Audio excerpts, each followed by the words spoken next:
자리에 앉으십시오. 하나님 말씀을 함께 보시겠습니다. 창세기 7장 6절에서 16절까지 말씀입니다.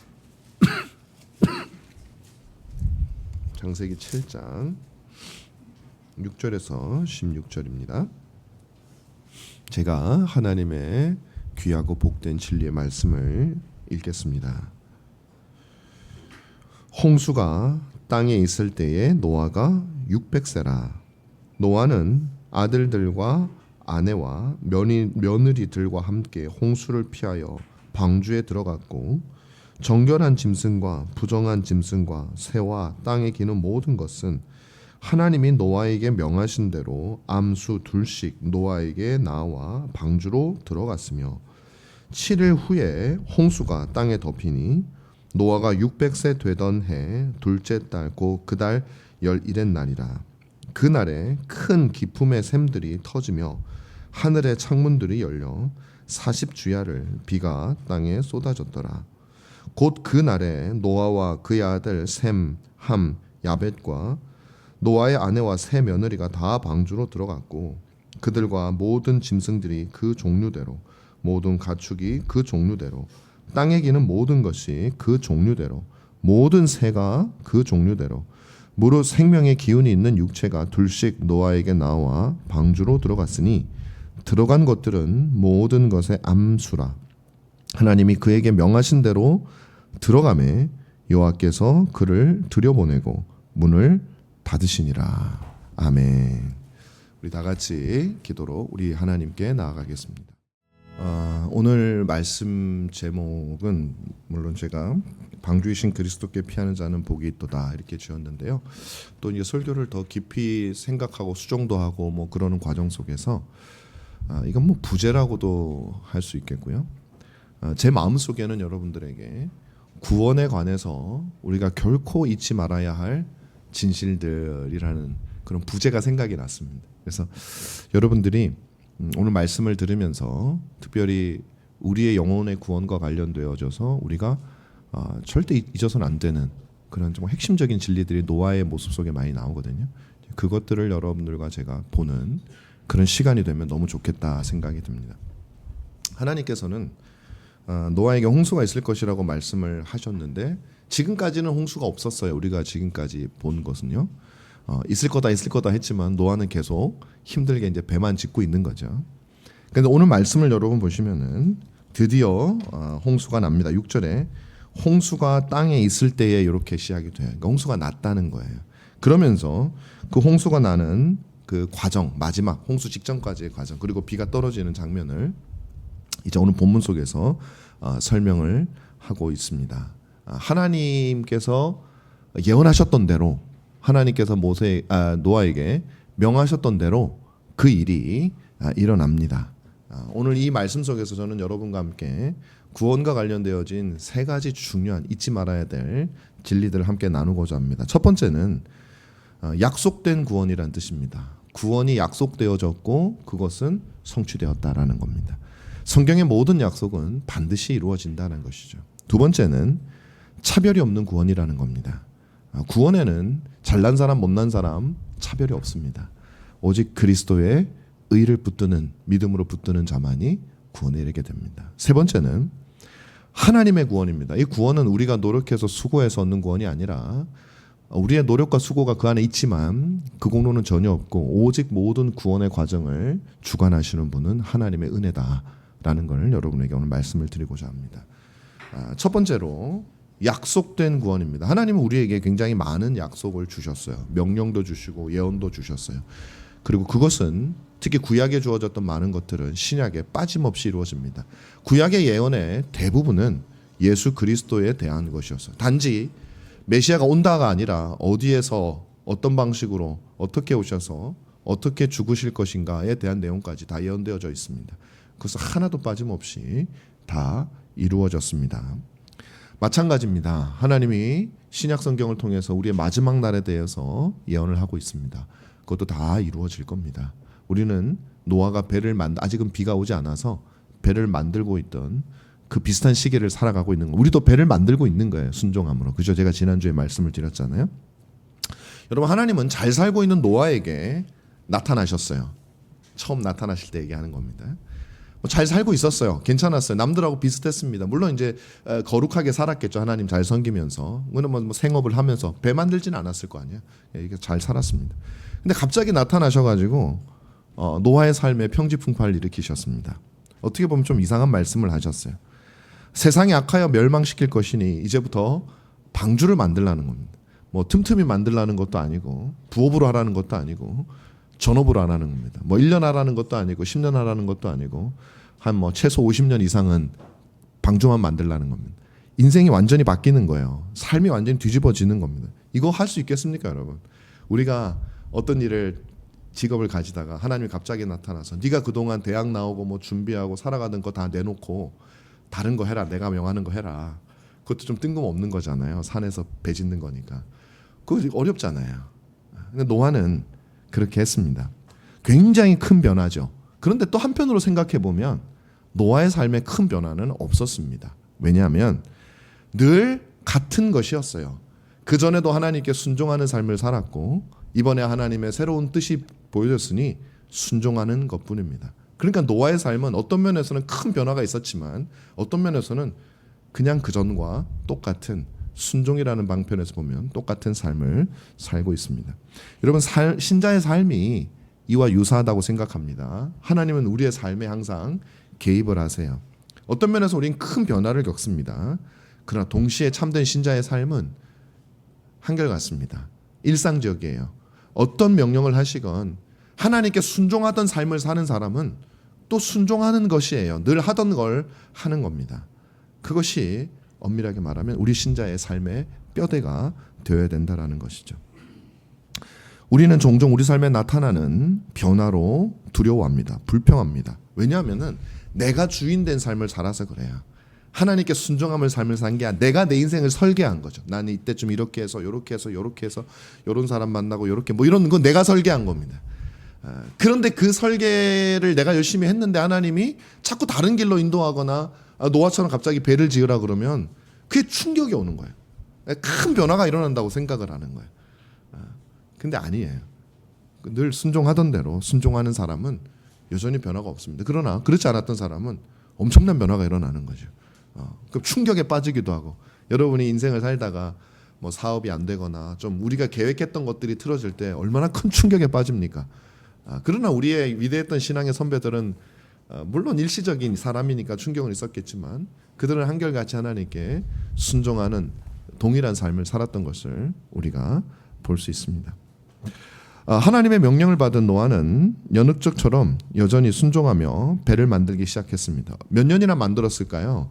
저는 예전에 한 120년 뭐 사람의 날이 120년이 될 거다 그래서 120년 동안 만들었겠다 이런 생각을 했는데 조금 이제 조사하고 연구하고 하다 보니까 120년은 너무 긴 것 같아요. 왜냐하면 500세 때 이제 그 자녀들을 낳았는데 하나님께서 노아에게 나타나서 명령을 하실 때는 그 자녀들과 며느리들까지 방주에 들어갈 거다라는 걸 명령하시면서 홍수 예고를 하세요. 근데 그 다음부터 그 자녀들과 함께 지었으니까 뭐 자녀들이 500세에 낳았고 한 뭐 30살 때부터 일했다 치더라도 한 70년 정도는 최소 배를 짓지 않았을까.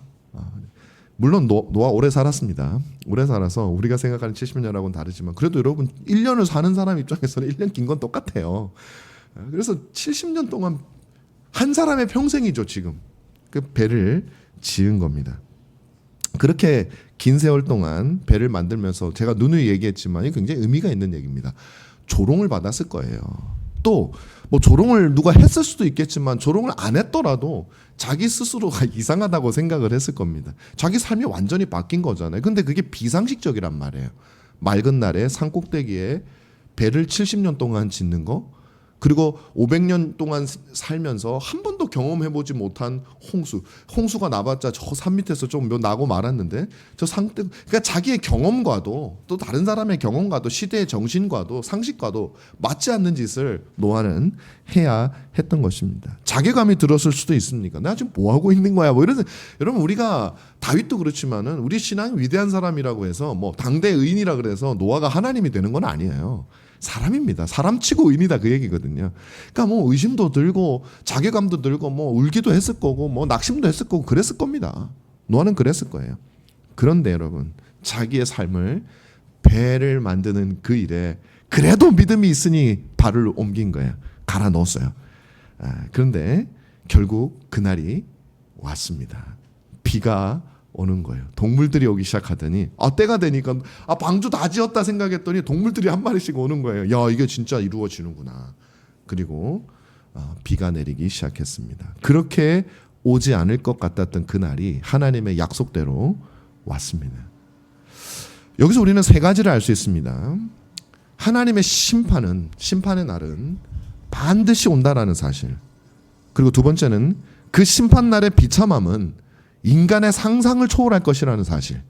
세 번째는 그러나 어떤 사람들에게는 그날은 구원의 날, 영광의 날이 될 것이라는 이 세 가지 사실을 우리 노아를 통해서 알 수 있습니다. 하나님은 노아에게 지상의 모든 생물을 삼켜버릴 대홍수의 날이 올 것이라고 말씀을 했고 다 그대로 준행했죠. 우리에게도 반드시 그 날이 여러분 옵니다. 안 올 것 같죠? 저도 안 올 것 같을 때가 되게 많아요. 야, 진짜 마지막에 주님이 저 솜털 같은 구름 타고 온단 말이야? 안 오실 것 같아요. 구름에 못 탈 것 같아요. 그죠? 여러분 한번 테스트 해보셨어요? 구름 타는 거? 하지 마세요. 그 통과됩니다. 통과돼. 그 주님이 오신다는데 안 오실 것 같아요. 그리고 인류 역사상 그렇게 구름 타고 누가 오는 걸 손오공 이후로는 본 적이 없어요. 손오공도 이제 동안이니까. 아무도 경험해 본 적도 없고 과학적으로 맞지도 않고 그 주님이 오신다고 안 올 것 같아요. 노아와 비슷한 마음일 것입니다. 그러나 여러분, 그날은 반드시 옵니다. 그 심판의 날이 옵니다. 그리스도께서 구름 타고 오실 날, 양과 염소가 나누어지는 날, 어떤 이는 영원한 데서 영원히 어두운 데서 이를 갈고 슬피 우는 날, 그러나 어떤 이는 주인의 잔치상에 참여하는 영원히 참여하는 그 결정적인 날이 반드시 옵니다. 그게 오늘 노아의 홍수가 우리에게 주는 교훈입니다. 최종적인 심판의 날은 반드시 있다는 것이죠. 뿐만 아니라 그날은 우리가 생각했던 것보다 훨씬 더 무섭고 두려운 날이 될 것입니다. 여러분, 저도 여러 번 얘기했던 것 같은데 목사로서 이런 얘기 안 하고 싶은 생각이 좀 많아요. 위로와 복을 더 많이 선언해주고 싶은데 제가 사람이 삐딱해서 그런가 자꾸 이런 것만 생각이 나요. 그리고 두려워요. 그리고 우리 형제자매들이 이 피했으면 좋겠어요. 이 날은 반드시 있다고 성경에서 약속하니까 좋은 것만 생각한다고 이 날이 없는 게 아니잖아요. 상기시켜주고 싶어요. 그리고 성경이 우리에게 그렇게 한다고 저는 생각을 합니다. 그래서 여러분들에게 말씀을 드립니다. 노아가 상상했던 것보다 더 끔찍한 날이었어요. 노아가 배를 지으면서 상상했을 거 아닙니까? 그래서 산꼭대기에 짓긴 짓는데 뭐 하늘에서 비가 뭐 그동안 1시간당 100mm 정도가 내가 경험한 최고의 비였으면 그래야 뭐 넉넉하게 잡아서 1시간당 200mm 온다. 진짜 200mm면 여러분 거의 맞으면 기절하는 수준이에요. 엄청나게 굵은 빗방울입니다. 1시간에 200mm가 온다는 거는. 근데 아마 노아는 뭐 그 정도 상상하지 않았을까요? 그런데 여러분, 성경이 말하는 거는 그거보다 훨씬 더합니다. 하늘이 진짜 뚫린 것처럼, 그러니까 표현이 아니라 진짜 성경은 뭐라고 얘기를 하냐면 하늘의 창문이 열렸다라고. 이 제 표현이 아니에요. 하늘의 창문이 열려버린 거예요. 그냥 물이 그냥 막 쏟아지는 겁니다. 그렇지 않으면 어떻게 산까지 오르겠습니까? 물론 그때 산이 지금처럼 에베레스트 산처럼 8,000m 고봉이 있지는 않았을 수 있어요. 왜냐하면은 우리가 이제 뭐 창조과학회라든지 이 노아의 홍수를 실제로 믿는 많은 사람들은 노아의 홍수 때 대격변이 일어나서 그 높은 산들이 생겼다고 많이들 보기 때문에 그때 최초의 산은 그렇게 높은 산이 아니었을 수 있습니다. 어쨌든 그럼에도 불구하고 비가 어느 정도 높은 곳까지 차오르려면 어마어마하게 왔습니다. 하늘이 뚫렸고 심지어는 성경은 뭐라고 얘기했냐면 땅에서도 물이 솟아나왔다 그래요. 여러분, 이건 노아가 상상 못했을 거예요. 비가 온다 그랬으니까 하늘에서만 엄청나게 오겠지, 200mm 오겠지 했는데 실제로 떨어질 때는 200mm가 아니라 400mm, 막 시간당 1000mm짜리가 오는 뿐만 아니라 땅에서도 기품의 샘들이 터져가지고 막 물이 솟아올랐다라고 성경은 그렇게 얘기를 하고 있습니다. 노아의 상상을 초월하는 날이었어요. 사람도 짐승도 수많은 사람들이 죽어가는, 8명을 제외하고는 모두가 죽는, 그러니까 우리가 상상할 수 없는, 인류 역사상 그런 적이 이때 외에는 그 이후로도 없는, 여러분 우리가 이 쓰나미가 나서 예전에 제가 기억이 나요. 10몇 년 전에 인도네시아에 쓰나미가 나서 10만 명인가 20만 명을 여러분 상상을 해보세요.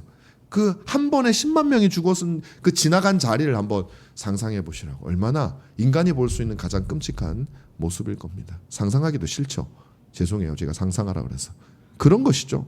그런 겁니다. 그런데 8명 빼고 다 죽은 세상을 여러분 생각해 보세요. 얼마나 끔찍합니까? 노아의 홍수는 사람과 짐승들의 육신적인 생명을 앗아갔습니다. 여러분, 왜 하나님이 이 노아의 홍수를 우리에게 주셨냐면요, 인간이 느낄 수 있는 가장 끔찍한 것이기 때문에 우리에게 이걸 보여주신 거예요. 근데 이게 목적이 아니에요. 우리는 이걸 보여주지 않으면은 우리가 영혼으로, 그리고 나중에 우리가 새로운 육신을 입고 당하게 될, 우리의 영혼이 영원토록 당하게 될 하나님의 그 불의 심판의 두려움을 우리는 알지는 못해요. 이 육신의 죽은 그 눈에 보이는 것을 봐야만 느낌이 오는 우리 인간의 불신앙을 주님이 아시기 때문에 우리에게 이 노아의 홍수를 보여주심으로 경고를 하신 거예요. 그들이 그렇다고 억울하게 준 건 아닙니다. 모두가 다 죄에 대한 대가를 치른 거예요. 우리에게는 사람들이 육신이 죽어나가는 모습이 가장 비참하고 끔찍한 장면이죠. 우리는 막 치를 떨잖아요. 근데 여러분 한번 생각해 보세요. 하나님에게는 그건 아무것도 아닙니다. 그건 하나님이 잔인해서도 아니고 뭐라 해서도 아니에요. 그건 하나님이 생명의 주인이실 뿐만 아니라 영원하신 분이시기 때문에 그래요. 여러분, 우리는 우리 시대에 어떤 사람이 젊어서 죽음을 맞이하면 인간에게는 어마어마하게 큰 일이에요. 그렇죠? 근데 난 연세가 90살, 100살 뭐 이렇게 돌아가시면은 뭐 그렇게 크게 생각하지 않습니다. 솔직히 말해서. 슬퍼하는 정도가 달라요. 그건 우리 눈에 그렇습니다. 우리 눈에. 우리 인간은 길게 살면, 지금은 그래도 100살은 사니까 길게 살면. 근데 과거에는 훨씬 짧았단 말이에요. 그런 사람들, 그러니까 50년, 60년을 사는 인생에서 10년, 20년은 엄청나게 큰 것이고, 인간의 생명이 세계에서, 세상에서 가장 중요하다고 생각하는 사람에게 그 생명의 10년, 20년을 빨리 간다는 것은 엄청난 걸 잃어버리는 거죠. 존재의 뭐 절반을 잃어버리는 거죠. 그러니까 끔찍한 거예요. 근데 여러분, 하나님은 어떠세요?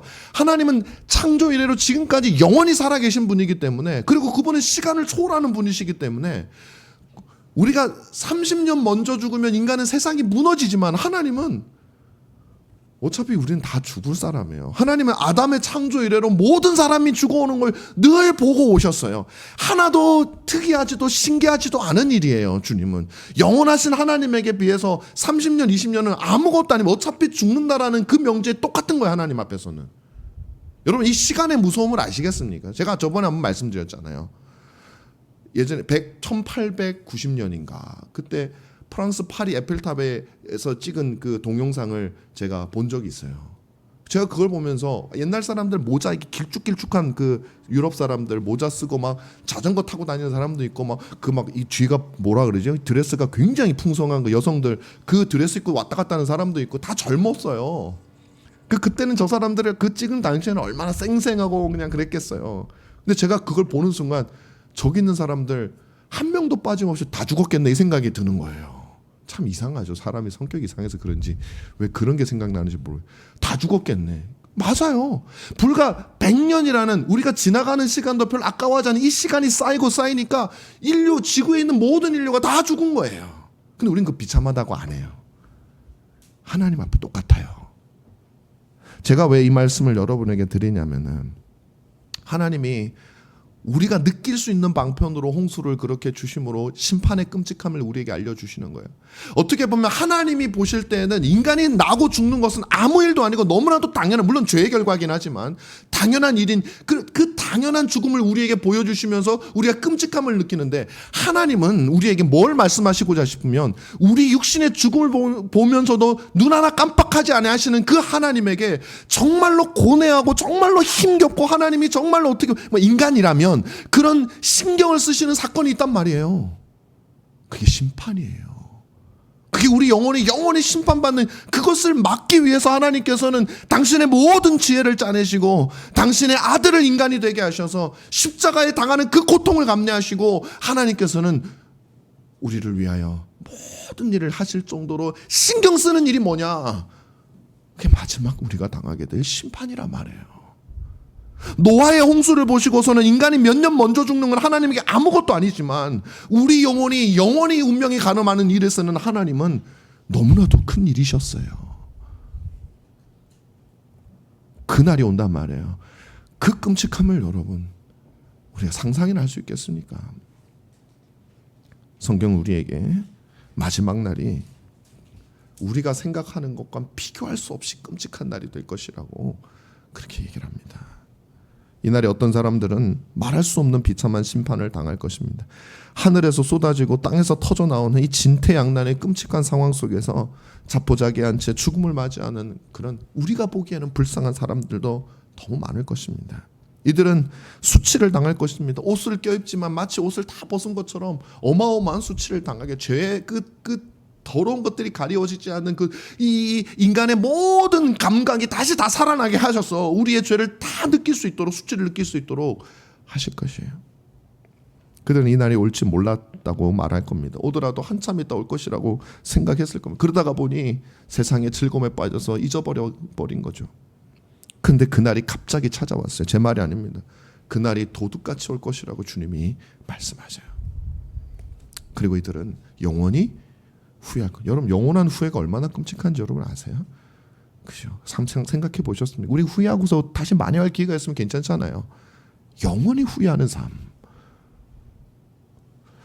그러나 여러분 심판의 약속뿐만 아니라 그날은 구원의 약속도 이루어집니다. 한번 생각해 봅시다. 노아에게 이 날은 기다리던 날일까요? 안 왔으면 좋겠는 날일까요? 한번 여러분 생각해 보셨어요? 조롱도 당했을 수 있겠죠. 배를 짓고 있어요. 그런데 배를 지으면서 노아는 조롱하는 사람들이 너무 얄미워서 야 니들이 날 조롱해? 주님 그날이 와서 저놈들 다 죽여버리고 우리만 그렇게 했을까요? 아니면 아닙니다 주님 저들은 무지해서 저렇게 조롱하지만 마음 같아서는 안 왔으면 좋겠습니다. 우리는 사는 건 좋은데 그날이 와서 저 사람들이 다 멸망당한다는 것이 얼마나 끔찍할까. 저는 그 생각을 하니까 여러 생각이 들어요. 여러분 노아는 그날을 기다렸을까요? 아니면 안 오기를 바랬을까요? 배를 만들면서. 여러분 우리의 심판날은 제가 방금 말씀드렸죠. 끔찍한 날이라 그랬어요. 그럼 여러분 걱정하시는 분들이 있을 거예요. 그날에 그래 내가 구원받는 건 좋은데 그 끔찍한 장면을 보면서 나는 기뻐할 수 있을 것인가. 그러나 여러분 노아가 어찌됐든지 상관없이 성경은 우리에게 말합니다.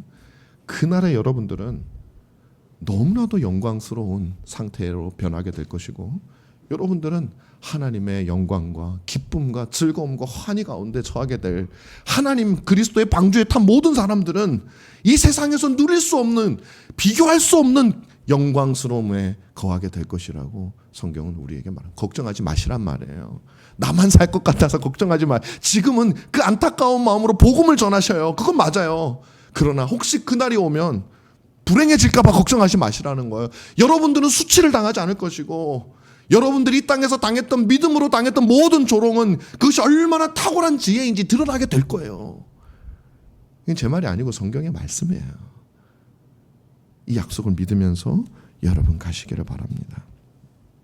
그러므로 우리가 신자의 길을 가는 것을 부끄러워하지 않으시길 바라요.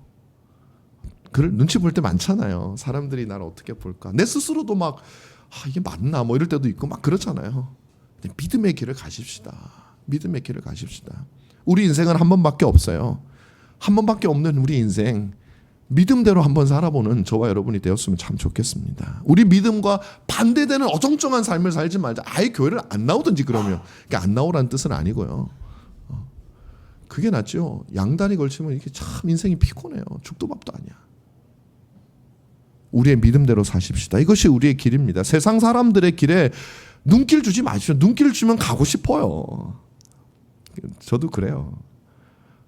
가끔씩 재밌는 거 이렇게 보다 보면 저도 막 이제 육신적인 즐거움이 보다 보면 목사니까 그런 생각 자주 해요. 야, 나도 이렇게 재밌는데 우리 성도들이나 또 불신자들은 여기서 하나님 이런 거 쉽지 않겠다. 세상적이지 않게 살기가 얼마나 어려울까. 너무 많이 생각해요. 근데 여러분 다시 시작하면 그래서 주님이 매주마다 모이게 하시는 거예요. 한 번 모이면 우리 다 가거든요. 한 달에 한 번씩 모이면 매주 모이게 하는 거예요. 다시 마음 다 잡으라고. 그들은 홍수를 믿지 않는 사람들입니다. 행여나 그들과 같이 되지 않을까 부지런히 저와 여러분 자신을 살피시길 바랍니다. 왜냐하면 우리는 하나님의 약속이 이루어질 것을 믿기 때문에 그래요. 자, 두 번째로는 이 구원은 차별이 없는 구원입니다. 차별이 없는 구원. 오늘 말씀을 보시면 여러분 반복되어지는 구절이 사실 오늘 말씀에는 한 번 나오는데 앞부분에도 나오고요. 7장 앞부분에 2절에 보면은 너는 모든 정결한 짐승은 암수 7씩 부정한 것은 암수 2씩 내게 데려와서 방주에 태워라. 이 얘기를 하잖아요. 오늘 본문 말씀에도 그 내용이 나옵니다. 8절에 정결한 짐승과 부정한 짐승 얘네들도 다 태우라는 거예요. 방주에. 야 너는 부정한 짐승이니까 넌 타지 마. 넌 죽어. 이게 아니에요. 이 정결 부정한 짐승은 사실은 뒤에 모세에게 율법을 주실 때 주님이 이제 뭐 굽이 갈라지고 뭐 이런 거 나오는데 사실 앞부분에서는 그 언급은 없어요. 그러나 암묵적으로 있었던 것 같아요. 그들 사이에서는. 그래서 정결한 짐승이든 부정한 짐승이든 다 태우라고 주님이 말씀을 하셨습니다. 근데 숫자가 좀 다르죠. 정결한 짐승은 7씩 태우라 그러고. 근데 그건 왜 그럴까 우리가 추측을 해보면은 아무래도 이제 제사를 드려야 되잖아요. 제사를 드릴 때는 부정한 짐승이 아니라 정결한 짐승으로 제사를 드리잖아요. 그러면 좀 더 많이 필요하겠죠. 뭐 그건 우리의 추측입니다. 어쨌든 부정한 짐승, 정결한 짐승 다 태웠어요. 여러분, 하나님의 구원의 문은 모두에게 열려 있습니다. 한국 사람에게, 미국 사람에게, 유대인에게 그런 차별이 없어요. 뭐 아프리카에 있는 뭐 과학적 발전이 뒤떨어졌더라도 아니면 무신론이 팽배한 공산주의 사회에 살고 있더라도 누구라도 하나님은 그들에게 열려 있어요. 단 하나의 조건만 있으면 돼요. 믿음으로 우리 주 예수 그리스도를 저 방주를 타면 내가 산다라는 그 믿음만 가지고선 방주 타게 돼 있어요. 안 막아요. 하나님이 보낸 자들 막지 않는다고요. 차별이 없습니다. 왜 그러냐면 사람은 다 똑같아서 그래요. 다 죄인이에요. 다 죄인. 사실 누가 누구보다 나을 게 없어요. 여러분 우리가 볼 때는 있어요. 분명히. 우리가 볼 때는 야 어떻게 저 사람과 저 사람이 같을 수 있는 저런 저 파렴치한 사람 저런 못된 사람 저런 위대한 사람 야 저런 사람이 천국 가야지. 여러분 이게 우리의 일반적인 심정이 불신자들도 이런 생각을 한단 말이에요. 신자들도 그렇게 생각을 하는 경우가 참 많아요. 여러분 제가 참 존경했었던 과거형입니다. 참 존경했었던 그리고 너무너무 설교를 좋아했었던 제 기억에 정말 한국에 있는 목사님 중에 단 한 분을 꼽으라면 이 목사님을 꼽고 싶어요. 이름 말하지 않겠습니다. 과거형이니까. 계셨어요. 그분이 했던 설교 제가 이제 전도사 때 들었는데 너무너무 감동이에요. 난 태어나서 저렇게 설교했으면 좋겠다라는 그런 저의 모델과 같은 목사님이었어요. 그분이 했던 설교 중에 기억 남는 설교가 지금 있습니다. 그분이 이제 설교를 하시면서 하나 예화를 드셨어요. 일본에 여러분 가가와 도요이코라고 하는 목사님이 계셨습니다. 20세기 초반에 있던 목사님이에요. 이분은 이제 빈민들 그다음에 그들과 함께 살면서 그들을 도와주고 그들을 섬기고 뭐 이런 활동으로 굉장히 유명한 목사님이었습니다. 근데 이분이 젊을 때에 폐결핵이 걸렸대요. 폐결핵에 걸렸대요. 이제 각혈을 하는 그런 사람이었습니다. 삶의 희망이 없죠. 그 당시에 폐병은 뭐 죽는 병이니까 삶의 희망이 없었어요. 그런데 그렇게 이제 희망이 없이 살다가 가나자와 지방에 나가노라고 하는 목사님이 계신다고 그래요. 아주 좋은 목사님이라 그래요. 그래서 이분이 그 목사님의 집을 마지막 희망을 가지고 찾아갔습니다. 이 나가노 목사님은 근데 이렇게 유명하기는 한데요. 뭐 알려졌던 것 같아요. 그런데 개척해서 목회를 하시는데 성도가 없었어요. 모르겠어요. 왜 저도 들은 얘기라 유명한데 왜 없었는지는 모르겠어요. 없었어요. 어느 날 이 도요있고 이분이 오셨어요. 젊은 청년이 와가지고 목사님에게 형편과 사정을 얘기했습니다. 그랬더니 목사님이 자기 집에 와서 지내라고 그렇게 얘기를 해요. 폐병이 걸린 사람, 각혈하는 사람인데. 그래서 나가노 목사님하고 도요있고가 같이 사는데 어느 날 밥을 먹는데 밥상 앞에서 각혈을 막 하더래요. 그랬더니 이 나가노 목사님이 그 모습을 보면서 조용히 그 피를 다 치우고 다시 밥을 차려가지고 같이 밥을 또 먹었다는 거예요. 이게 도요익고가 한 얘기입니다. 그때 이 도요익고는 굉장히 큰 감동을 받았습니다. 아 이게 사랑이구나. 이게 기독교 신앙이구나. 이 감동을 받고 나중에 이제 하나님 은혜를 주셔서 병도 치유하고 나중에 일본에서 신학 공부를 하고 그 이후에는 미국의 프린스턴 신학교 가서 유학까지 해서 목사님이 되었어요. 그리고 다시 일본으로 돌아와서 고베 지역의 빈민가에서 빈민들을 섬기는 일을 평생 하고 지냈습니다. 자신의 집과 음식과 옷을 다 빈민들에게 나눠주면서 그들과 함께 지냈습니다. 그런데 그가 얼마나 탁월한 사람인지 제가 이제 그때 이 예화가 너무 기억에 남아요. 그 목사님이 하셨던 예화가. 이분에 대해서 얘기하면서 그 도요히코가 치료를 받고서 빈민을 그 나가노 목사님을 본받으면서 빈민을 위해 살다가 어느 정도로 헌신적이었냐면 그 빈민가에 사는 사람들이 너무 먹지를 못해서 변비에 걸린 사람이 굉장히 많대요. 근데 이분은 그들과 함께 우리 손양훈 목사님처럼 그들과 함께 단순히 이렇게 사는 그런 게 아니라 그 변비 때문에 고생하는 사람들에게 자기의 손으로 그것을 긁어서 제거해주는 그런 일도 하셨고, 심지어는 그게 너무 딱딱한 경우에는 자기의 침으로, 입으로 그것을 녹여서 빼내는 일을 할 정도로 그분은 정말 인간이 생각하기 어떻게 그럴 수가 있어라고 할 만큼 누구라도 들으면 감동하지 않을 수 없는 그런 목사님이었습니다. 그러면서 이 목사님이, 제가 이 목사님에 대해서 얘기하려는 게 아니라, 그러면서 제가 존경했던 그 목사님이 이렇게 말씀하셨습니다. 하나님을 믿는다고 하는 사람들 중에 도요히코 목사님과 나가노 목사님처럼 이렇게 위대하고 이렇게 탁월하고 자기를 부인하고 헌신적인 하나님의 사람이 있고, 어떤 그리스도인들은 평생을 자기 자신만을 위해서 살아가는 그리스도인들이 있는데 어떻게 하나님이 이 두 사람을 동일하게 취급할 수 있겠느냐. 근데 그분의 맥락은 뭐냐면은 구원이 행위로 받는다는 얘기는 아니에요. 그 말씀을 하려고 했던 건 아니었어요. 그런데 그 이후에 상급에 대한 얘기겠죠. 그럼에도 불구하고 저는 그때 그 말을 들을 때 얼마나 공감이 갔는지, 여러분 이거 어떻게 설득 안 당해요? 이거를 어떻게 똑같아요? 이렇게 위대한 사람과 평생을 자기 자신만을 위해서 신앙을 활용하면서 살아가는 그 사람과 어떻게 동일합니까? 우리가 볼 때는 너무나도 차이가 나는 거예요. 그래서 누구든지 동의를 할 겁니다. 여기에 함정이 있어요. 위험함이 있어요. 그분이 위험하시다는 게 아니라, 저는 그때 지금 제가 받은 느낌은 뭐냐면, 그 목사님이, 진실은 몰라요, 그 목사님이 이 가가와 도요히코라고 하는 사람의 이 초인적인 헌신과 희생 자체를 인간의 눈으로 볼 때, 야, 이걸 어떻게 위대하다고 말하지 않을 수 있겠는가. 다시 말하면 제가 그때 받은 느낌입니다. 제가 이야기로는 그 사람의 위대함을 높이는 것처럼 저는 보였어요. 그러니 자, 누구라도 이 사람과 이 사람을 똑같이 할 수 있겠는가. 여러분, 이게 함정이에요. 이거 틀린 말은 아닙니다. 여러분, 우리가 믿음으로 구원받지만 우리의 이 땅에서 어떻게 살아왔는가, 하나님 말씀에 어떻게 순종하며 살아왔는가에 따라서 상급이 정해질 겁니다. 그런데 그 기준이 우리가 느끼기에 누가 봐도 위대하고 감동스러움이 기준이 아니에요. 그걸 기준으로 하면요, 우리는 금방 우리의 공로로 구원받는 걸로 쉽게 넘어가져 버려요. 여러분, 구원은 차별이 없습니다. 왜냐하면 가가와 도요히코나 아직 덜 성숙해서 어린 신자나 자기 자신만을 아직까지는 위해서 살아가고 있는 성숙하지 않은 신자나, 하나님 보시기에는 모두가 다 죄인이에요. 모두가 다 부정한 짐승이에요.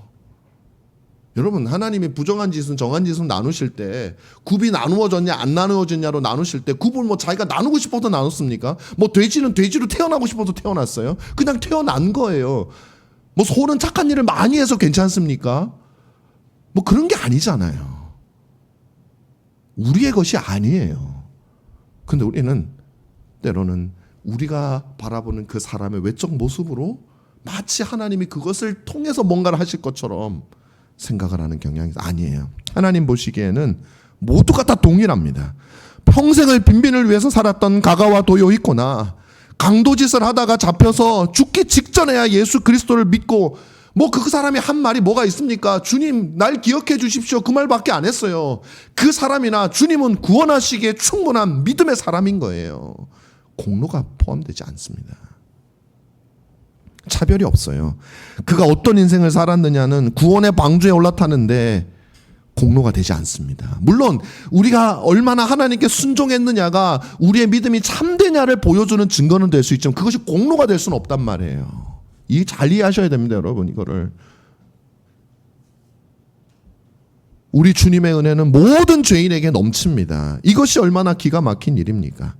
우리의 눈의 위대함은 하나님의 눈에는 아무것도 아니에요. 그 느낌으로 신앙생활 하지 마시라는 거예요, 저와 여러분들이. 그것마저도 하나님께서 은혜로 우리에게 할 수 있도록 믿음을 주셨기 때문에 할 수 있는 겁니다. 그러니 구원의 방주에는 누구라도 탈 수 있어요. 회개하고 주 예수 그리스도의 이름을 믿고 그분께 순종하기로 작심하는 모든 사람들은 그 방주에 탈 수 있어요. 마지막으로 하나님의 구원이라는 사실을 우리가 보겠습니다. 오늘 본문에서 볼 수 있는 것은 하나님이 하시는 구원이에요. 하나님이 이루시는 구원이다 이 말이에요. 이제 비가 오기 직전입니다. 모든 짐승들이 노아에게서 나와서 그 종류대로 방주에 올랐어요.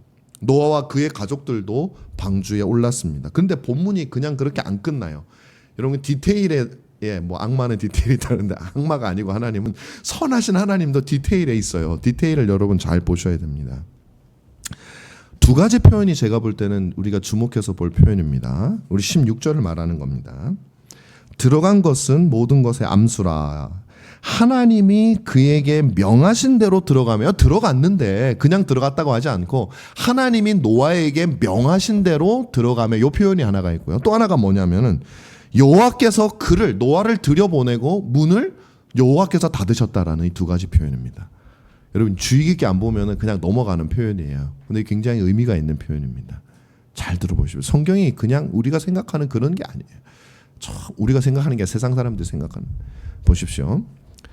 첫 번째로 하나님이 그에게 명하신 대로 들어가며 여러분 마치 하나님이 노아에게 그러니까 짐승들이 배에 들어간 거는요. 노아의 공이 별로 없어요. 그죠? 노아가 어디 돌아다니면서 호랑이 찾아다니고 뭐 어떻게 거룩한 호랑이도 한 쌍만 넣어야 되고 뭐 이런 거 있잖아요. 거룩한 뭐 7쌍도 있지만 어떤 거는 한 쌍만 넣어야 되는데 그 전 세계를 돌아다니고 그 한 쌍 데려오고 이런 거 없었어요. 노아는 그냥 방주만 지었어요. 짐승들은 지들이 알아서 왔어요. 사실은 어떻게 보면 노아가 짐승이 방주에 들어가서 구원받는데 노아가 결정적인 공헌을 한 거는 아니에요. 짐승들이 알아서 왔어요.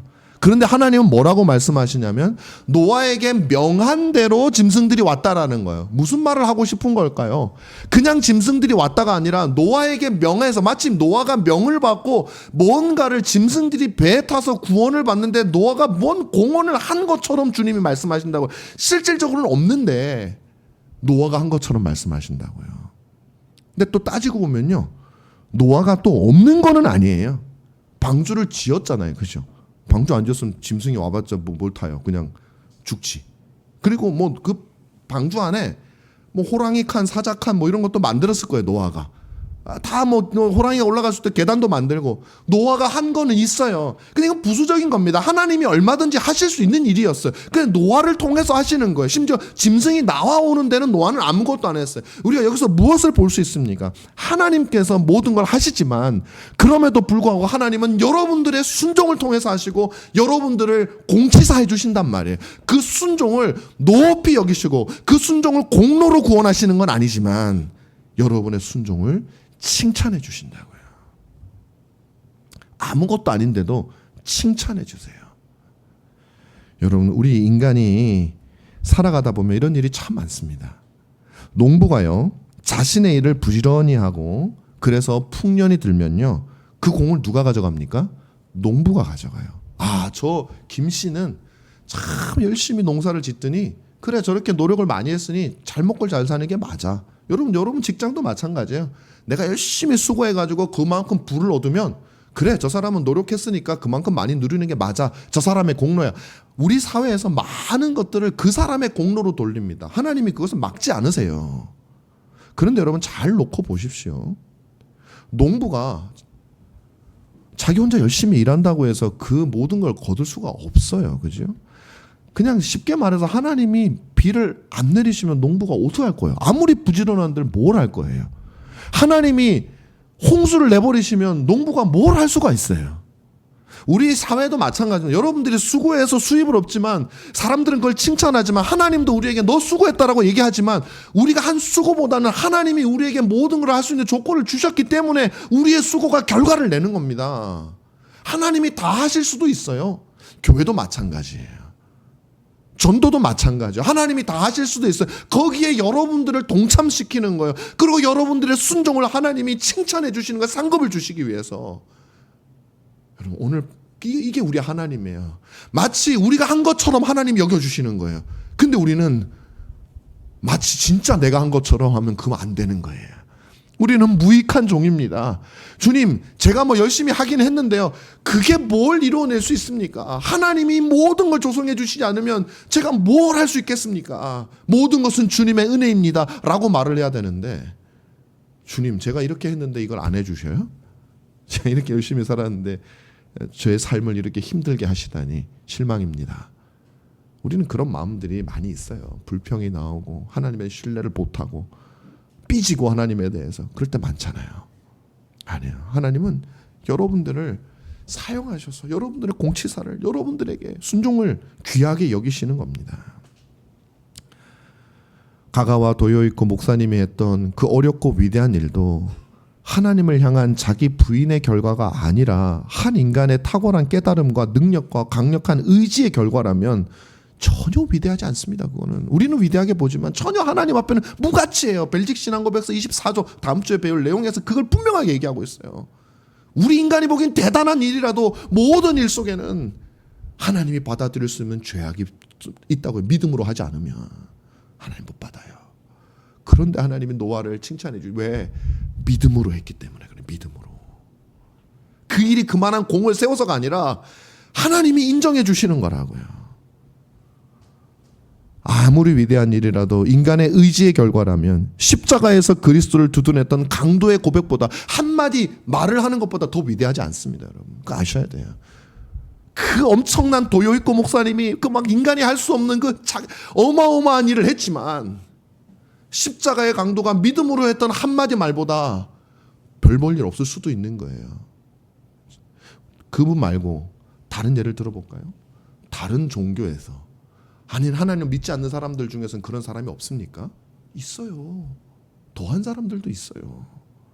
그런데 그들의 삶이 하나님을 부인하면서 했던 그들의 삶이 평생을 하나님을 부인했지만 마지막에 십자가에서 그리스도를 고백했던 강도의 고백보다 인간이 볼 때는 납득이 안 되죠. 더 아름답다고 생각이 되죠. 그러나 하나님 보시기에는 강도의 고백이 훨씬 더 아름다운 겁니다. 일의 크기가 아니에요. 믿음이에요. 믿음. 그걸 귀하게 여기시는 거예요. 그 입을 안 열 수도 있었어요. 강도는 주님이 십자가에서 죽으실 때 모두가 다 그리스도를 부인하는 그 정말 참혹한 광경이 펼쳐질 수도 있었어요. 그런데 강도는 입을 열었어요. 믿음이 열게 한 거예요. 그리고 유일하게 그리스도를 고백하는 증인이 된 거예요. 별거 아니죠. 어떻게 보면 그냥 한마디 했을 뿐이니까. 그러나 주님 앞에서 위대한 거예요. 그리고 또 하나 우리가 눈여겨볼 게 있는데요. 여호와께서 들여보내시고 문을 닫으셨다. 이렇게 문을 하나님이 닫으셨어요. 우리가 닫을 수 없습니다. 모든 일의 마무리는 하나님이 하시는. 이 말의 의미는 뭐냐면 이 구원의 모든 역사가 하나님이 주관하셨다라는 거예요. 하나님이 마무리 지었다라는 얘기예요. 지금까지 노아가 다 한 것 같고 명한대로 했다고 공치사 해주고 다 해줬어요. 그러나 문을 닫으시는 것은 하나님의, 이 문이 안 닫히면 모든 게 허사예요. 아무리 큰 방주를 지으면 뭐해? 물 들어와가지고 다 죽어요. 하나님이 문을 닫으셨다라는 말 속에는 노아가 했던 모든 배의 방수공사도 완벽하다라는 얘기가 포함되어져 있는 거예요. 노아가 한 게 아니에요. 하나님이 하신 거. 어떻게 배가 안 새요? 그 옛날에 노아가 혼자 했으면. 배 전문가도 아닌데. 하나님이 막아주신다라는 겁니다. 여러분, 노아가 의심하는 순간에도, 노아가 포기하고 싶었던 순간에도, 고난의 순간에도 하나님은 노아와 함께 계셨고, 하나님은 이 문을 닫는 위대한 순간을 생각하시면서 노아를 보고 계셨다라는 거예요. 여러분들이 살아가면서, 신자로 살아가면서 좌절하기도 하고 실패하기도 하고 또 의심하기도 하고 모든 것들이 우리는 몰라요. 우리는 미래를 모르니까 그럴 수 있는데 하나님은 그 모든 걸 보고 계신다고. 신자 자기 백성들의 마지막까지 다 보고 계신다고. 그리고 그 문을 닫아주실 거예요. 이 말은 여러분의 삶을 하나님이 지금도 책임지고 계신다라는 얘기예요. 하나님께서는 위대한 하나님의 사람들을 많이 보내주셨어요. 아담부터 아벨, 셋, 에녹, 노아, 아브라함, 이삭, 야곱, 요셉, 모세 등등 수많은 위대한 인물들을 보내서 교회라고 하는 방주, 그리스도라고 하는 방주를 지어오셔서 구약의 역사가 전부예요. 어떤 사람은 바다를 가르는 모세 같은 사람은 그런 일도 했어요. 대단하죠, 인간적으로. 그러나 그는 수단일 뿐이었어요. 어떤 사람은 톱에 켜는 고난을 당하기도 했습니다. 어떤 사람은 수십 편의 시를 지어서 하나님을 찬양했고, 어떤 지혜로운 사람은 수많은 지혜의 말씀을 남겼습니다. 위대한 장수도 있었고 왕도 있었고 학자도 있었습니다. 하지만 그들이 지은 방주는 사실 아무것도 막아내지 못하는 방, 그들은 일꾼일 뿐이었어요. 그 공사를 시작하고 완성하시는 분은 하나님이었어요. 그리스도께서 이 모든 일을 완성하시는 거예요. 아무리 모세가 뭘 하고 아무리 출애굽을 시키고 아브라함이 노아가 해도 십자가가 없었다면 주님의 방주는 없어요. 모든 인간이 위대한 인물들이 아무리 수고해도 주기철 목사님이 뭐 여기 나오는 가가와 도이크 목사님이 아무리 위대한 일을 해도 십자가가 없으면 아무것도 없어요. 단 하나의 심판의 빗줄기도 막아내지 못해요. 그런데 그리스도께서 그 모든 일을 완성하신 거예요. 엉성한 배를 그리스도께서 완전한 배로 만드신 겁니다. 그리고 하나님께서는 마지막으로 노아를 들여보낸 거예요. 노아가 들어간 것이 아니라 하나님이 들여보내셨어요. 저는 노아가 들어가기 싫어했다고 생각하지는 않아요. 싫은데 막 하나님 밀어넣은 건 아니에요. 노아가 뭐 닫으려고 하다가 넘어져가지고 못 일어나니까 하나님이 그것도 그냥 온갖 상상을 다 했어요. 이게 뭔 얘기일까? 저도 그것도 아닌 것 같아요. 하나님에게 물론 노아는 자발적으로 만들었고 자발적으로 방주 안에 들어갔습니다. 근데 하나님이 그를 들여보내고라고 돼 있어요. 그거는 뭐냐면 하나님께서 노아의 의지를 움직이신 거예요. 노아가 했지만 그 마음을 다스리시는 분은 하나님이셨다 이 말이에요. 그래서 빌립보서 2장 13절은 너희 안에서 행하시는 이는 하나님이시니 자기의 기쁘신 뜻을 위하여 너희에게 소원을 두고 행하게 하신다 이렇게 얘기하고 있어요. 여러분 우리가 구원의 길을 걸어가고 믿음의 길을 걸어가고 좀 연약하지만 그래도 하나님의 말씀 안에 붙어있고 그리고 마지막 날에 우리가 그 심판 때에 영광을 얻을 수 있는 비결은 내가 잘나서가 아니라 내가 결단해서가 아니라 하나님이 여러분을 결단으로 인도하셨기 때문이에요. 그 하나님을 믿으시란 말이에요. 내가 어떻게 믿음 생활할지 모르겠습니다. 뭐 그렇게 생각하셔도 괜찮아요. 그러나 그럴 때 교만해지지 않는 방법이죠. 그게 하나님을 신뢰하시란 말이에요. 그리스도를 신뢰하시란 말이에요. 그분이 그 일을 해나가십니다. 하나님이 노아를 통해서 방주를 지으시고 마지막에 친히 자신이 마무리를 하셨듯이 하나님께서는 자기 백성들을 통해서 교회라는 방주를 지어가고 있습니다. 교회는 수고하는 많은 사람들을 통해서 세워지고요. 목사, 장로, 반주, 교사, 수많은 사람들을 통해서 교회는 지어가요. 그러나 그 모든 일을 이루시는 분은 하나님이십니다. 그리고 그 영광은 하나님께로 향해야 돼요. 그게 교회예요. 근데 교회가 문제가 생길 때는 뭐냐면 내가 하는 거예요. 그리고 그 영광을 내가 누리고 싶고 목사는 목사가 다 가져가고 싶고 장로는 장로가 다 가져가고 싶고 또 교사는 교사가 좀 인정받고 싶고 공치사 좀 해줬으면 좋겠고 아니에요. 모두 하나님을 해주시지만 우리는 하나님께로 향해야 돼요. 그러면 주님의 교회가 세워지는 거예요. 그때 그리스도가 영광을 받는 거예요. 자, 마지막으로 그렇다면 구원의 영광에 이르게 되는 사람들은 어떤 사람들이 구원의 영광에 이르게 되는가? 이걸 한번 잠깐만 살펴보고 마치도록 하겠습니다. 답은 분명하죠. 오늘을 살아가는 참된 하나님의 믿음으로 살아가는 백성들이죠. 그러면 성도의 모습은 뭐냐 이거죠. 그 참된 성도가 뭐냐? 방주를 만들라는 명령을 받았고 심판과 구원의 약속도 받았습니다. 그러면 그 구원의 성도는 누구냐? 그리스도를 믿고 방주를 만드는 일에 참여하는 사람들이에요. 순종하며 살아가는 사람들입니다. 노아와 같아요. 노아는요 아마도 큰 배를 만들어 보지 못했을 거예요. 통통배는 만들어 봤을 수 있죠. 뗏목 같은 거는. 그러나 방주를 만들어 보지는 못했을 겁니다. 그런데 이 엄청난 크기의 배를 노아가 만들어야 했으니 만들면서부터 노아 의심되지 않았겠어요? 야 이게 뜨긴 뜰까?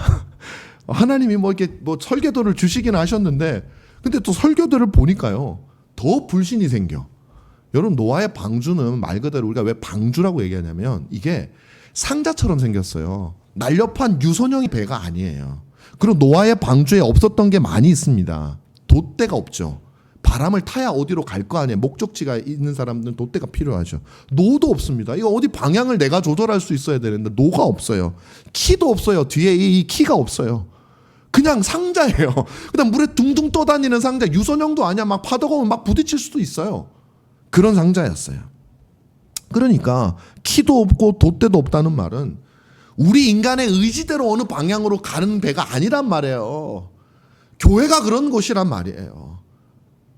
하나님이 가라 하시는 곳으로 가는 그게 신자의 삶이고 그게 교회고 그게 구원받은 백성들의 모습이라는 거예요. 우리는 우리의 키와 돛과 놋이 막 삼중으로 달려 있어요. 모터까지 달아가지고 하나님 나에게 더 센 모터를 주십시오. 더 센 방향을 잡을 수 있는 내 마음대로 갈 수 있는 핸들을 주십시오. 우리가 기도하는 건 그건데 방주는 없어요. 그게 주님이 인도하여 주십시오라는 거예요. 하나님이 운전하도록 두는 겁니다. 여러분 이런 배를 만들면서 노아는 얼마나 의심이 들었겠습니까? 이 배가 이거 제대로 갈까? 여러분 한번 생각해 보세요. 이게 내 눈에 보이는 게 있는데 내가 조종해야 될 것 같은데 아무것도 없는 걸 만들라니까 그냥 만들고 있는 거예요. 물은 새지 않을까? 어디 부딪혀서 깨지지는 않을까? 뒤집어지지는 않을까? 이 모양으로 해가지고는 뭐 별 생각이 다 들어왔을 거예요. 홍수가 났어요. 물이 배를 밀어 올렸습니다. 그런데 그 배는 완전한 배였어요. 노아의 상상과 달랐단 말이에요. 배가 완전해서 새는 것도 없고 뒤집어지지도 않고 어디 부딪히지도 않았어요.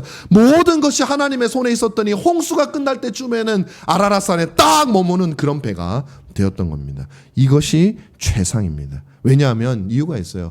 이 홍수를 일으키시는 분이 하나님이시기 때문에 그분의 머릿속에 홍수의 모든 것이 담겨 있으니 그분이 만들라고 하는 배야말로 이 홍수의 가장 완벽한 배예요. 자꾸 사람들 얘기 듣지 말란 말이에요. 경험도 안 해보고 알지도 못하는 그 사람들의 배를. 주님은 우리에게 배를 만들라고 말씀하세요. 저와 여러분들에게 배 타라고 말씀하셔요. 하나님께 순종하며 살라고 말씀하십니다. 그러면서 우리에게 황금도 주고 그냥 좋은 직장도 주고 뭐 이런 거 주면은 진짜 안심하고 탈 수 있을 것 같은데 때로는 신자의 삶에 그게 좀 믿으라고 말만 하지 고난도 찾아오고 역경도 찾아오고 사람들의 조롱도 당합니다. 이거 맞아 이 배 이거? 이 생각이 드는 거죠. 아 내가 예수를 이렇게 믿으면 이렇게 일이 풀려야 되는데 풀릴까 의심이 드는 거예요. 노아하고 똑같아요. 이게 될까 이거? 내가 키를 잡아야 될 것 같은데 왠지. 그리고 우리에게 기껏 보내주시는 게 험한 십자가야 십자가. 왕으로 오셔야 되는데 예수 그리스도께서 왕으로 와가지고 막 로마 황제도 그냥 쓰러뜨리고 막 내가 왕이다 그러면 얼마나 좋겠어요. 그런데 그분은 왜 마국간으로 오셔? 그래서 좀 나중에 좀 힘 좀 써가지고 나라를 뒤집을까 했더니 십자가에서 억울하게 죽어 그것도. 야 저분을 믿어도 되는 거예요? 이게 수많은 사람들의 고민이었어요. 도대체 예수 그리스도는 정말 우리의 방주가 맞아 이거? 하나님의 진노를 막아낼 수 있는 분이 맞아? 돈이나 권세와 권력이어야 되는 거 아닐까? 탁월한 지혜의 사람이어야 되지 않을까? IQ가 높아야 되지 않을까? 학벌이어야 되지 않을까? 여러분 우리가 쫓는 사람이 누구예요? 다 그런 사람. 아이돌이 뭐예요? 탁월하게 예쁘고 탁월하게 머리 좋고 탁월하게 어떤 뭐 카리스마가 있고 우리는 그런 사람을 쫓는단 말이에요 세상은. 근데 주님은 아니에요. 십자가에 억울하게 죽은 마구간에 태어난 그 그리스도가 우리의 구주라고 얘기한단 말이에요. 여러분 그분을 따르시는 거예요. 노아의 그 이상하게 생긴 배를 타는 것과 비슷한 믿음이 필요해요. 정말 여러분 결단하셨습니까? 그런데 오직 그 십자가만이 완전한 방주였어요. 그 십자가만이 하나님의 진노를 막아낼 수 있는 유일한 방주였다고. 그게 하나님 우리에게 주시고 싶은 말씀이에요. 십자가가 아니라면 도대체 무엇으로 진노하신 하나님의 그 심판의 불길을 막을 수가 있겠습니까? 오직 십자가밖에 없어요. 하나님의 훼손되어진 공의를 만족시킬 수 있는 게 돈이겠습니까? 권세겠습니까? 십자가의 억울한 죽음밖에 없어요. 하나님의 아들이. 여러분 그 지혜가 너무 탁월한 거예요. 유대인들도 못 믿었던 지혜예요. 여러분 그 방주를 우리는 지어야 됩니다. 그 그리스도가 머리인 곳이 어디냐면은 교회예요. 그러므로 교회는 돛도 없어야 되고요. 날렵한 유선형 모양도 아니에요. 우리가 생각하는 그런 게 아니에요.